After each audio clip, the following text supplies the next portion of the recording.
सियासत डेली में सभी का इस्तकबाल है। आज हमारे साथ एक बहुत स्पेशल गेस्ट है, कन्हैया कुमार, जो farmer JNU students union president थे और उसके बाद इलेक्शंस भी लड़े and right now he is a youth leader Congress की तरफ से। तो हम उनका इंटरव्यू लेने वाले हैं और उनसे मुद्दों पे बात करेंगे। भारत जोड़ो यात्रा के क्या मिशन स्टेटमेंट्स है, क्या एम्स है, क्या मकसद लेके चल रहे हैं, उनसे पूछेंगे। Welcome to Hyderabad. कैसा दिख रहा है आपको भारत जोड़ो यात्रा के साथ यहाँ हैदराबाद पहुँच के?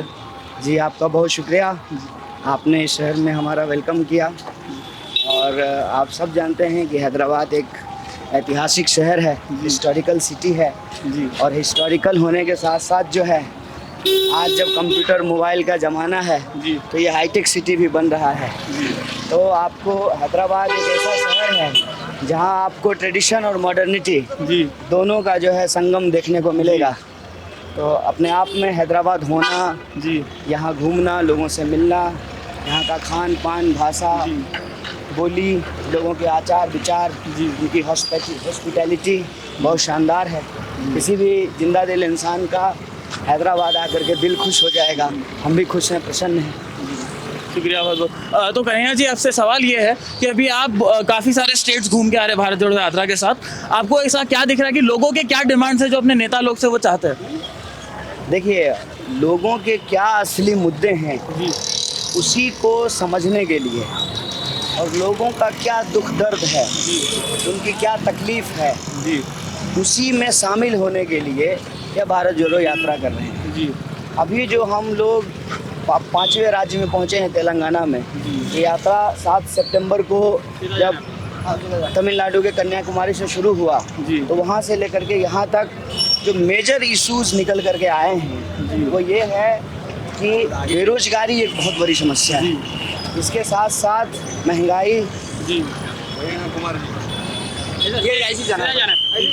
महंगाई बहुत बड़ा मुद्दा है। महंगाई से लोग काफ़ी परेशान हैं। जैसे जो फिशरमैन हैं, जो मछली के काम में लगे हुए हैं, उनकी कम्युनिटी और उनका पूरा समूह हम लोगों से मिला, विद्यार्थियों का समूह मिला, आम मिडिल क्लास लोग, जो पेशेवर लोग हैं, कई जगह पे काम करते हैं, कॉर्पोरेट्स में काम करते हैं। और कोरोना के चलते जो इंडस्ट्रीज़ बंद हो गए उसमें जो काम करने वाले लोग हैं, इस तरह का डेलीगेशन जो है हम लोगों से मिल रहा है।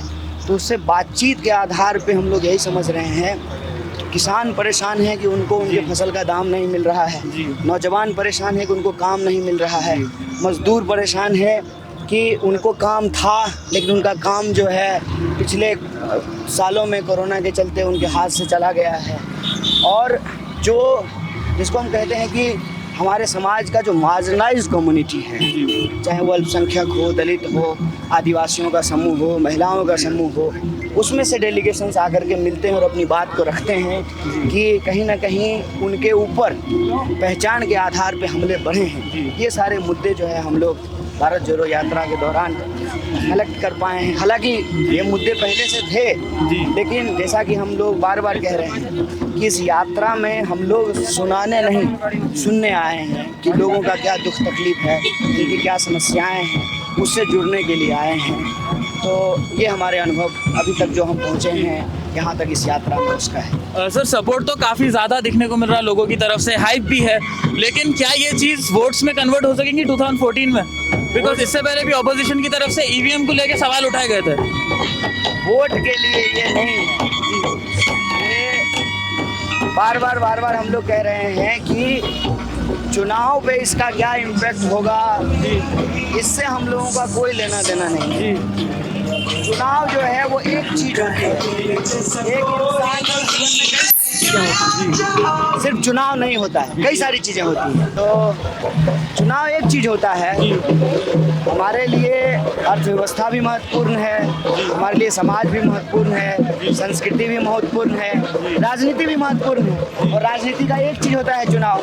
चुनाव में इसका क्या इम्पैक्ट होगा नहीं होगा, उससे ज़्यादा ज़रूरी है कि लोगों की जो उम्मीद टूट रही है उस उम्मीद को हम लोग कायम रख सकें। अब एक बार ये बोले थे कि when nothing is right you should go left, बोले थे आप, और अभी फिलहाल जो सिचुएशन बन रही, कई लीडर्स बोल रहे हैं कि पूरे इंस्टीट्यूशंस कॉम्प्रोमाइज है। So where do you go when nothing is left? ये सवाल जो है उस सवाल को, उस जवाब को शायद आप समझे नहीं जी। लेफ्ट का मतलब शायद आप पॉलिटिकल पार्टी समझते होंगे जी। लेफ्ट का मतलब होता है कि जब झूठ की सत्ता कायम हो जाए तो सत्य को पुनर्स्थापित करने के लिए जो ताकतें लगती हैं उसको लेफ्ट कहा जाता है। और मैं आपको बता दूं,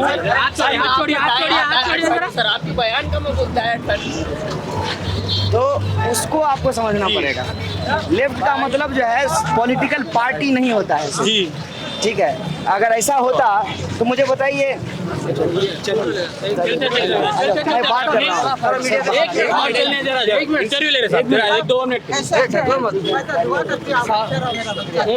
फोटो लेके कन्हैया कुमार जी फोटो लेके चल जाओ। विनती गुजारिश है, बैलेट पेपर पे वोट कराए तो हम जीतेंगे, मिशित में कराए तो नहीं जीतेंगे, ये बात याद रख लो आप। देखिए, और एक मेरे 3 प्रश्न है, जरा सुन लीजिए। हाँ। पहला है मुसलमानों को आर्मी में दाढ़ी रखने की इजाजत दीजिए। दूसरा है आसाम में जो मदरसे के बच्चों के मदरसों को जो तोड़ दिए हैं बीजेपी गवर्नमेंट आसाम में, उसको हमको बना के दीजिए। और यूपी में जो गवर्नमेंट जो है बुलडोजर चला के मुसलमानों के पूरे घर तोड़ दिए वहाँ पे, उन लोगों को उनका मुआवजा दीजिए। आप ये कोशिश करिए, आप बिल्कुल करीब है राजीव गांधी के, राहुल गांधी के। हम उनके सर पे राहुल गांधी के ताज देख रहे हैं, वो इंशाल्लाह जीतेंगे। केसीआर को भी हम सर पे उसके ताज देखे थे ऐसी पब्लिक में, उन्हें जीता, आज मुख्यमंत्री है। हम राहुल गांधी के सर पे भी हम ताज देख रहे हैं, उन्हें जीतेंगे इंशाल्लाह बराबर। और ये बात कराएंगे आप राहुल गांधी से। देश के भीतर जो आज के डेट में परिस्थिति है कि देश में सबसे ज़्यादा बेरोजगारी हो गई है। 8 लाख से ज़्यादा लोग जो हैं वो अपना इंडियन पासपोर्ट छोड़ करके दूसरे देश में जाकर के बस गए हैं। ये पिछले कुछ सालों में हुआ है। रुपया जो है डॉलर के मुकाबले इतने नीचे चला गया है। लगातार जो है आप देखें कि खाने की उपलब्धता के मामले में, मतलब भुखमरी में भारत जो है वो नीचे जा रहा है, मतलब लोगों को खाने के लिए नहीं मिल रहा है। तो ये देश के लोगों के बुनियादी सवाल हैं और इस बुनियादी सवाल पर देश के अंदर चर्चा ना हो, इसीलिए पहचान को आधार बना करके समाज में रहने वाले लोगों को आपस में लड़ाया जाता है, उनको आपस में भिड़ाया जाता है। तो ये जो नकारात्मक राजनीति है, नफरत के आधार पर, क्रोध के आधार पर जो राजनीति है, उससे निकाल करके प्रेम, मोहब्बत, आपसी भाईचारा, सद्भावना, उस पर जो है हम लोग देश को ले जा सकें, इस उद्देश्य से यह भारत जोड़ो यात्रा करते हैं। कांग्रेस पार्टी की तरफ से जो पॉलिटिकल प्रिजनर्स हैं उनके लिए क्या मैनिफेस्टो है? बहुत सारे लोग यूएपी है और सेडिशन में है, आपके कोलीग भी एक है अभी फिलहाल उमर खालिद।